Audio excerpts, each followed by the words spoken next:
La MRC de la Côte-de-Beaupré a franchi une étape déterminante dernièrement, celle de l'engagement des partenaires locaux à sa planification stratégique de développement durable, pavant ainsi la dernière ligne droite avant la révision de son schéma d'aménagement et de développement durable, une première au Québec. La MRC de la Côte-de-Beaupré a tenu le 16 mai dernier à Château-Richer un forum sur le plan d'action de la planification stratégique de développement durable.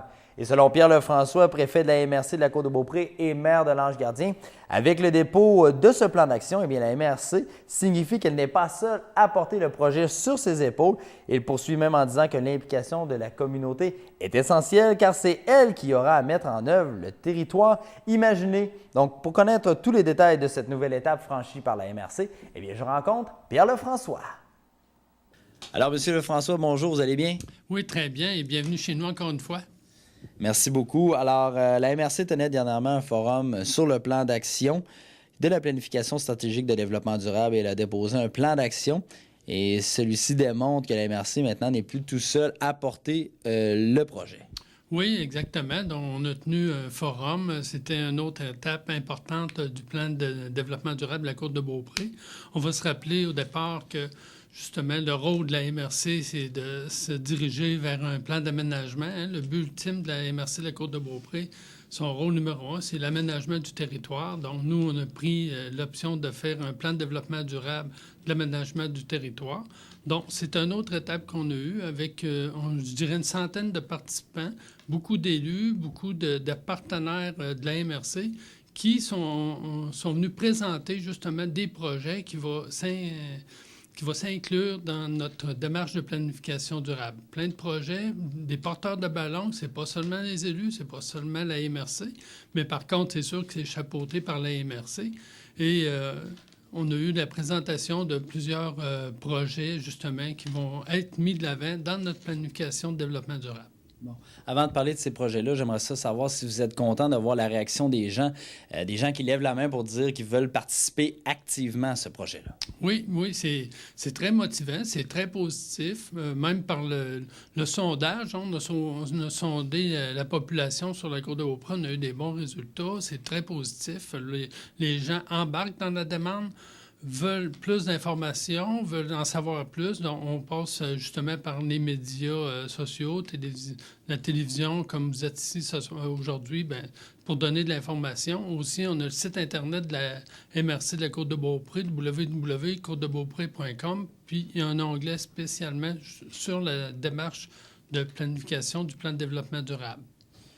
Maintenant, là, on disait dans le communiqué que j'ai reçu que c'est une région qui est derrière le projet. Donc, on désigne qui au juste quand on dit une région? Vous avez parlé d'intervenants tout à l'heure, mais qui au juste est impliqué là-dedans? On a différents intervenants. Le CLD est un intervenant majeur. On a d'autres organismes. Le Conseil de bassin-versant est un organisme. Ensuite de ça, c'est sûr que les municipalités sont partie prenante aussi. Et on a... J'en ai plusieurs. On parle de l'UPA de la Côte-de-Beaupré. On pourrait les classer au premier rang parce qu'il faut le rappeler qu'on est quand même un secteur agricole. On a le secteur touristique aussi qui est important. L'offre touristique de la Côte-de-Beaupré, il faut porter une attention particulière. Donc, ça fait partie de notre démarche aussi. Et c'est tous ces intervenants-là qui vont participer à la démarche avec nous. Est-ce que c'est juste des intervenants majeurs ou il y a des organismes, par exemple, comme nous, qui ont levé la main pour dire, nous, on est prêts à faire notre part? Oui, puis il faut comprendre aussi, il y a plusieurs organismes qui se sont greffés à nous et il peut y en avoir d'autres aussi parce que notre démarche est évolutive et on y va pas avec la grosseur des projets. Dans le fond, que ce soit un petit projet ou un gros projet, présentement, on en a répertorié 87 actions qu'on veut mettre de l'avant puis qu'on veut réaliser dans notre démarche. Il y en a que c'est à court terme, à moyen puis à long terme, il faut comprendre ça. Puis c'est vrai que c'est ambitieux, c'est beaucoup d'actions, tout ça, mais étant pas seul à réaliser, on a plus de chances de réussite. Donc, oui, les gens vont pouvoir s'intégrer, amener des projets de notre démarche qui s'intègrent justement dans le plan de développement durable. Bon, je sais que vous venez d'en parler un peu, mais il y a une espèce de proposition de mise en œuvre dans le document. Ça, ce qui permettrait d'impliquer tout le monde. Puis vous, c'est vraiment important que tout le monde se sente impliqué dans cette grande démarche-là qui touche tout le monde, en fait. Oui, depuis le début, on dit que c'est une démarche participative. Donc, plus il va y avoir de gens qui vont supporter, qui vont travailler à la démarche, plus la réussite va être là. Donc maintenant, le plan d'action, ça regroupe quoi exactement là? Je sais qu'il y a beaucoup, là, vous avez parlé de 87 actions. Est-ce qu'on peut en nommer quelques-unes pour nous donner une idée? Oui, regardez, c'est dans le fond, là, le but, là, c'est justement, optimiser le territoire et ses ressources de la Côte-de-Beaupré. Dans des plans d'action qu'on a ciblés ce soir-là, qu'on a présenté, la protection, la mise en valeur du milieu agricole, ce que je parlais tout à l'heure, avec son président et les membres de l'UPA qui vont participer avec nous. La gestion durable de l'eau, l'organisme de bassin versant, dont on veut faire une démarche qui va être unique, qui va être la première, justement, dans l'intégration de la protection de la ressource eau sur notre territoire. Protection et les mises en valeur du milieu forestier. Hein? On sait que c'est un domaine qu'il ne faut pas oublier. Ça aussi, le milieu forestier, c'est un atout majeur au niveau économique sur la Côte-de-Beaupré aussi. Ça génère des emplois. Puis avec, on connaît tous la situation du papier qui vient justement affecter. Donc, c'est important de diversifier notre offre là-dessus. Développement économique durable, la diversification de l'agriculture, ça en fait partie. Renouvellement des produits d'attrait touristique, c'est majeur aussi. Il ne faut pas laisser aller ça. On sait que dans les dernières années, à grandeur du Québec, il y a eu quand même une diminution au niveau de l'offre touristique. Donc, sur la Côte-de-Beaupré, c'est majeur aussi. Il faut qu'on en tienne compte. Développement de l'industrie, de l'environnement, des technologies vertes aussi, c'est l'avenir. D'un plan de développement durable, ça s'intègre très bien dans notre planification.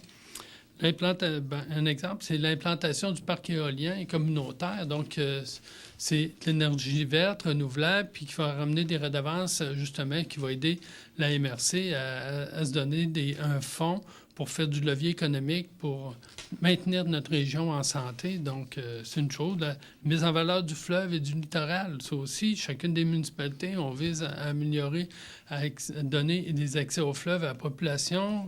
On parle de parcs riverains à la grandeur du territoire, possiblement dans chacune des municipalités, avoir des accès au fleuve public. Ça fait partie de notre démarche. Le corridor de la 138, on parle de l'améliorer, la beauté, puis justement avoir des commerces attrayants et travailler dans notre planification. Ça en fait partie. Patrimonial, l'avenue Royale, on travaille beaucoup sur préserver l'avenue Royale, les bâtiments, tout le patrimoine qu'on a sur la Côte-de-Beaupré, c'est extraordinaire, donc il faut le préserver, ça fait partie de la démarche. Ouais. On en a 87 comme ça qui touchent justement notre région, qui a tout un lien avec l'aménagement de territoire. Donc là, si je comprends bien, 87 actions, puis à partir de ça, il va falloir élaborer un autre plan d'action. J'imagine que c'est un travail qui est titanesque, puis il y a plusieurs intervenants qui vont être à la tête de... C'est quoi, ça va fonctionner par des tables? De quelle manière tout ça va prendre forme en tant que tel? Bien, c'est sûr qu'il y a chaque comité, comme chaque porteur de ballon qu'on les appelle, eux autres, ils ont un agenda bien précis. Aussi, il y a des coûts financiers. Il y a des actions qui vont avoir des coûts financiers. Il faut avoir du financement. Il y en a d'autres, c'est juste des actions qui n'ont pas besoin de sommes énormes ou d'implication au niveau des municipalités. Par la suite, il va y avoir un comité de suivi. On a déjà un comité qui existe sur la démarche qui est chapeauté par moi-même. Mais par la suite, lorsque la mise en œuvre, bien, il va y avoir le comité de suivi qui va se réunir, qui va faire rapport, qui va regarder chacune des trames du plan et c'est quoi son évolution, où on en est rendu. Donc, chacun va avoir des comptes à rendre, savoir sa démarche, c'est quoi la vitesse de croisière, où ce qu'elle est rendu. Puis, on va faire un rapport, je vais dire, biannuel là-dessus tout le temps pour pas, justement, laisser un rapport sur une tablette. Il va toujours être vivant et évolutif. Êtes-vous satisfait jusqu'à présent là, du déroulement de cette démarche-là, là, de la manière que ça se passe? Est-ce que ça satisfait vos exigences? Est-ce que vous pensez que ça aurait été plus long? Est-ce que ça se passe bien en général? Ça se passe très bien. Je vous dirais qu'on a quand même... C'est ambitieux comme objectif, justement, parce qu'on s'est donné un calendrier très serré pour arriver à un objectif à atteindre.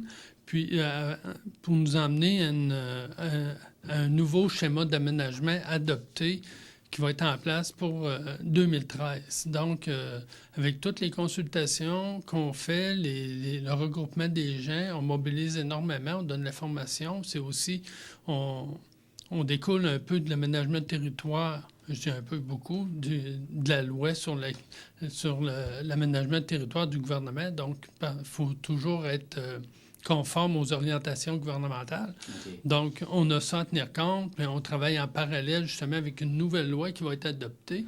Bon, on risque d'être probablement les premiers justement à avoir adopté un plan de développement, un nouveau schéma d'aménagement avec la nouvelle loi qui va être adoptée prochainement par l'Assemblée nationale.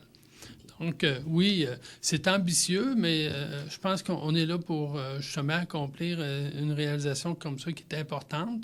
Puis justement, la meilleure façon, c'est de garder un rythme, de faire un suivi serré et de justement consulter, pas avoir peur de demander des références, aller chercher l'aide qu'on a besoin pour des secteurs bien précis, qu'on n'est pas toujours à l'aise, puis on n'a pas... c'est pas toujours notre terrain de jeu, c'est dans quoi on joue, là, quand on parle des lois, de l'aménagement, tout ça, mais on a une bonne équipe au niveau de la MRC qui, justement, sont très professionnels. Je parle des employés qui nous entourent puis qui nous amènent vers ce nouveau schéma d'aménagement qui va être une première au Québec.